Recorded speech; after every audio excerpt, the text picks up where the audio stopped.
La mise en œuvre du droit de l'homme à l'eau et à l'assainissement n'est pas encore tout à fait une réalité. La semaine dernière, les sénateurs ont largement nettoyé la proposition de loi votée au mois de juin dernier à l'Assemblée nationale. La discussion a été interrompue, faute de temps. Le texte devra donc revenir au Sénat, mais pas avant l'été prochain. La fin de la session parlementaire laisse donc en suspens un texte qui devait donner de l'air aux plus démunis. Bonjour Emmanuel Poilane. Bonjour. Directeur de France Liberté.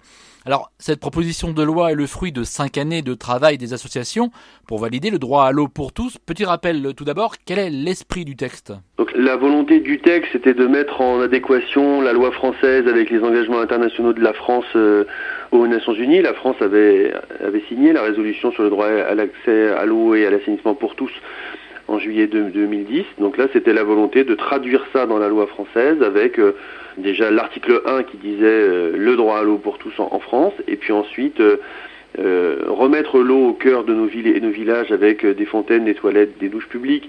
C'est quelque chose qui fait consensus, pas chez les sénateurs de droite a priori, mais globalement qui fait consensus dans un grand nombre de rapports. Dans toutes les auditions qu'on avait menées à l'Assemblée, il y avait vraiment une volonté de traduire ça. Tout le monde était d'accord sur ça. Et puis la dernière chose, c'était de mettre en place une aide pour les 2 millions de familles qui galèrent en France pour avoir accès à l'eau, de bénéficier d'une aide préventive qui leur permette de ne pas avoir à aller chercher une aide curative qui sont trop souvent humiliantes ou inaccessibles. Donc cette proposition de loi, on a fait en sorte de l'écrire pour qu'elle soit la moins contraignante possible et qu'elle puisse permettre une réelle avancée de droit à l'eau dans notre pays, avec 5 groupes parlementaires à l'Assemblée, dans une vraie dynamique de consensus avec les associations, avec les parlementaires. Alors malgré tout, la semaine dernière, les sénateurs ont réussi à stopper net le processus. Plusieurs dispositions ont été retoquées par les sénateurs. Et qu'est-ce qui s'est passé ? Sur quoi cela a-t-il achoppé ? Alors, la première chose qui s'est passée, c'est que le gouvernement ne s'est jamais opposé à la proposition de loi, mais a toujours fait en sorte de la freiner, de l'empêcher d'avancer, voire d'en supprimer le financement à l'Assemblée en juin dernier. Donc cette position du gouvernement qui n'a pas souhaité travailler avec nous pour que cette proposition de loi aille vite, nous a mis dans une situation politique compliquée, puisqu'on arrive au Sénat en toute fin de mandature. Et donc, on a été très surpris de la position de la droite sénatoriale, puisqu'en commission, le 15 février, on avait réussi à obtenir une abstention du groupe centriste et le vote d'un sénateur républicain en faveur du texte, qui avait permis de faire voter conforme le texte en commission. Et puis là, dans un mouvement très politicien, on s'est retrouvé en plénière au Sénat avec le groupe Les Républicains et le groupe centriste qui ont voté contre le texte en supprimant un à un l'ensemble des articles. Alors c'est vraiment l'esprit du texte qui a été remis en cause. Qu'est-ce qui a été supprimé ?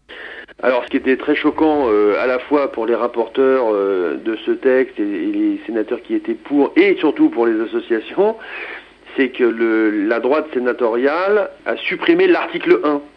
Et l'article 1, c'est juste l'inscription du droit à l'eau en France en lien avec les textes internationaux qui ont été signés à l'époque où Nicolas Sarkozy était président de notre pays. Et donc, quelque part, la droite sénatoriale renie par ce vote les engagements internationaux de la France. Donc c'était quand même pour nous le plus choquant, et derrière il en a découlé une suite d'arguments, moi je dirais plus absurdes les uns que les autres, puisque c'était une vraie volonté d'obstruction politicienne et pas quelque chose de réfléchi sur le fond. Preuve en est, les sénateurs de droite n'ont pas fait l'effort de vérifier avec les députés tous les échanges qu'il y avait eu dans le cadre des auditions avec les acteurs collectivités territoriales qui étaient favorables à l'article 2 notamment, et donc il a été supprimé par les sénateurs sur l'objet que ça allait faire une charge supplémentaire pour les collectivités territoriales qui, elles, ne voyaient pas le problème. Voilà, on est quand même dans un moment politique un petit peu absurde avec la destruction de cette proposition de loi. Alors humainement, comment vous analysez cela par rapport aux plus démunis et à l'esprit de ce qui est en jeu ? Ce qui est très intéressant, c'est qu'on voit le déni aujourd'hui des sénateurs de droite sur la situation des Français qui vivent en précarité. Il y a un déni sur le fait qu'il y ait aujourd'hui entre 100 et 300 000 Français qui vivent sans accès à l'eau, qui galèrent pour trouver des points d'eau, etc. Et surtout, il y a un déni du fait qu'il y ait 2 millions de familles qui n'arrivent pas à payer leur facture d'eau. Donc les sénateurs, notamment le sénateur de l'Ardèche, a dit qu'en Ardèche, il n'y avait aucun Français qui manquait d'eau. Voilà, c'est des visions complètement fermées d'une France qui n'existe pas. Et de sénateurs qui feraient bien de retourner sur le terrain pour comprendre exactement ce qui se passe. Parce qu'aujourd'hui, ils sont complètement déconnectés des réalités. Alors la navette parlementaire est maintenant interrompue pour plusieurs mois. Le Sénat ne reprendra pas ses travaux au moins avant l'été. Comment vous abordez cette période ? Qu'est-ce que vous comptez faire ? On sait qu'en France, et c'est un sondage qu'on avait fait avec Ipsos, on sait que les Français étaient très favorables à cette idée de mettre en place des fontaines, des toilettes, des douches, de l'aide publique sur l'eau pour faire qu'il y ait une aide préventive. On avait des retours de position des Français autour de 90-95% en faveur de ces démarches-là. Mais il faut que les Français sachent que s'ils votent pour des députés, des sénateurs de droite, eh bien ils proposent une France qui nie la réalité des plus démunis et qui nie la solidarité nécessaire pour faire en sorte que ces familles et ces personnes et ces enfants, ces femmes puissent être aidés. Donc pour nous, c'est plein d'arguments pour la campagne qui s'ouvre et clairement d'espérer qu'après la présidentielle et après les législatives, on ait enfin à la fois un président et un gouvernement et une assemblée qui puissent porter cette thématique du droit à l'eau pour tous, dans cette idée de mettre simplement les textes français en accord avec la signature française sur la scène internationale. Et on peut rappeler que tous les détails des débats très instructifs sont à retrouver sur le site du Sénat. Et de notre côté, nous serons attentifs à ce que ce droit de l'homme à l'eau et à l'assainissement soit enfin inscrit dans les textes français. Merci Emmanuel Poilane. Merci à vous. Monde solidaire à retrouver sur fréquenceterre.com.